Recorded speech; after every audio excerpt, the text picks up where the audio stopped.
मैंने आंकड़ा भी चेक किया, कल 86,000 लोग व्यक्ति हॉस्पिटलाइज हुए, उनको आयुष्मान भारत मुफ्त इलाज कर रहा है एक दिन में।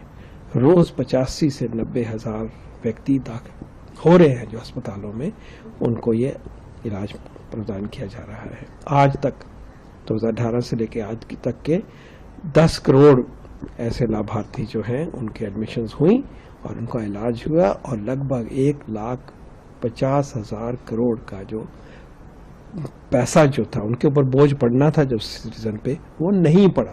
तो यूनिवर्सल हेल्थ कवरेज का एक ये इम्पॉर्टेंट मापदंड अगर हम देखें कि कितने खर्चे की बचत हुई, उसके साथ साथ आंकड़े ये भी दिखाते हैं कि एक्सेस कैसे बढ़ी है। एक स्टडी, बड़ी अच्छी स्टडी, सिस्टमैटिक स्टडी है, उस दिखाती है कि अगर कैंसर डायग्नोज हो गया तो अगर मैं लाभार्थी हूं तो, और हम लें कि 4 हफ्ते में पहुंचना है, जल्दी से जल्दी पहुंचना है कि मैं ठीक जगह पे टर्शरी केयर में 30 दिन में मान लो पहुंच जाऊं। आयुष्मान भारत के जो लाभार्थी हैं वो 90% कैंसर डायग्नोज होते, 90% व्यक्ति पहुंच जाते हैं, और दूसरे 30। क्या मतलब हुआ कि अगर हम ये प्रावधान बनाते हैं तो एक्सेस बढ़ जाती है।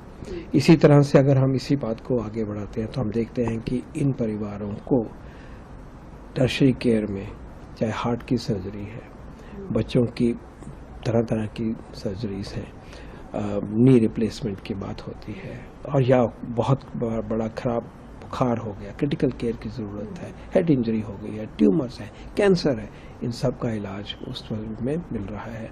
और उससे हम देखते हैं कि जो आउट ऑफ पॉकेट एक्सपेंडिचर है देश का वो कम होता जा रहा है, और परिवारों को, जो परिवार सम्मिलित हो गए हैं, उनको घर बेच के, ज़मीन बेच के, गहने रख के अब इलाज नहीं करना है। और ये ज़मीनी स्तर पे ये भावना और ये सच्चाई समझ के आ रही है।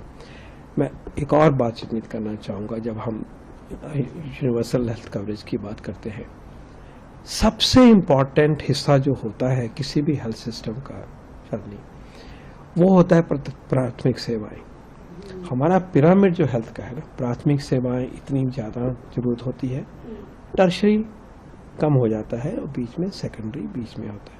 तो सेकेंडरी टर्शरी को हमारा कवर कर रहा है प्रधानमंत्री जन आरोग्य योजना। 32,000 से ज़्यादा अस्पताल जुड़े, 12-13,000 प्राइवेट जुड़ गए, जो कि सोच भी नहीं सकते, तो ये उधर चला गया। इन सेवाओं को सशक्त करने के लिए रेवोल्यूशनरी कार्यक्रम जो हो रहा है कि जो हमारी पुरानी प्राइमरी केयर की व्यवस्था थी उसको बदलना, और विकसित भारत की जो छवि एक प्राइमरी केयर में होनी चाहिए उसको तैयार करना, उसके लिए जो काम हो रहा है, उसके लिए आयुष्मान आरोग्य मंदिर मिशन है। 1,86,000 health and wellness centre, Ayushman आरोग्य मंदिर जो है वो चालू हो गए हैं। उसमें हम शुरू में जब उन्हीं सब सेंटर में पीएचसी में सेवाएं देते थे तो मदर चाइल्ड की सेवा देते थे, कम्युनिकेबल डिजीज करते थे। अब बहुत आगे चले गए हैं हम, उसमें डायबिटीज, हाइपरटेंशन, कैंसर की स्क्रीनिंग, इन सब की स्क्रीनिंग, और कैंसर के बाद उनका रेफरल, डायबिटीज के बाद कंफर्मेशन और ट्रीटमेंट, हाइपरटेंशन की दवाई मुफ्त, जो हमारे ये आयुष्मान आरोग्य मंदिर में 100 से ज़्यादा दवाइयाँ, और जो छोटे वाले हैं उनमें 14 डायग्नोस्टिक टेस्ट, पीएचसी वाले जो हैं 42 डायग्नोस्टिक टेस्ट, और वहाँ पे 170 फ्री दवाइयाँ। इन सब का समावेश, ये वर्क इन प्रोग्रेस है, लेकिन इतनी बड़ी व्यवस्था ये जो बन रही है उसमें मेंटल हेल्थ भी कवर होगा, दांत की ENT, आई केयर और सीनियर केयर भी उसमें सम्मिलित होगी। ये इतना बड़ा मिशन है कि जो हमें इंश्योर करेगा कि जो हमारे आज के और कल के चैलेंज हैं प्राइमरी केयर के, एक्सेस के, और अपने आप को हेल्दी रखने के, प्रिवेंशन के ऊपर भी, हेल्थ प्रमोशन के ऊपर भी, और कॉम्प्लिकेट ना हो बीमारी, उसके लिए फंडामेंटल ज़रूरत होती है प्राइमरी हेल्थ केयर की। और प्रधानमंत्री जी ने इस मिशन को इतनी प्राथमिकता दी है अपने उनकी गाइडेंस के द्वारा, और ये ट्रांसफॉर्मेशन हो रही है। हम एक चीज़ इसमें ज़रूर जोड़ना चाहूँगा, वो ये है, पता होना चाहिए हम सबको, अब जो बीमारियाँ आ रही हैं वो क्रॉनिक बीमारियाँ, लंबी देर तक चलने वाली बीमारियाँ, निमोनिया, डायरिया, ये कम होते जा रहे हैं काफ़ी हद तक। टीबी खत्म हो जाएगा, ये भी बताना चाहूँगा। हम इस बार पे पहुँच गए हैं कि टीबी, पुरानी बीमारियाँ, टीबी, कुष्ठ रोग, leprosy, lymphatic filariasis, measles, rubella, कालाजार, ये अभी इसी कार्यकाल में उनके जो है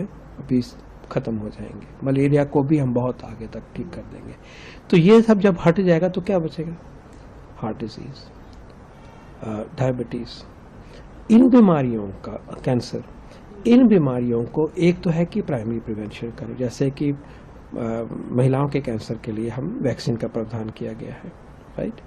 तो प्राइमरी प्रिवेंशन हो जाए, हम योग करें, हम लाइफस्टाइल बदलें, बिल्कुल ठीक है। ओबेसिटी नहीं है, डन, उनके लिए भी उन्होंने काम हमें रास्ता दिखाया। लेकिन संपन्न लोग क्या करते हैं फिर इसके अलावा कि वो अपने आप को चेक कराते हैं, एनुअल हेल्थ चेकअप होता है, उससे पता चल जाता है कि मेरे को ब्लड शुगर है या ब्लड प्रेशर मेरा हाई है, तो मैं अपना लाइफस्टाइल बदलता हूँ, साथ में शायद गोली खाता हूँ। एक गोली खाता हूँ तो मेरा ब्लड प्रेशर तो नॉर्मल है, लेकिन कब होगा ये? जब हम स्क्रीन करेंगे। तो सबसे बड़ी बात इस प्राइमरी हेल्थ केयर में, आयुष्मान आरोग्य मंदिर में यूनिवर्सल स्क्रीनिंग है। ब्लड प्रेशर के लिए, डायबिटीज के लिए स्क्रीनिंग हुई, कंफर्मेशन हो गया, उसके बाद इलाज करो। क्योंकि अगर ये विंडो मिस हो जाती है तो हम इन बीमारी में तब पकड़ते हैं जबकि हार्ट अटैक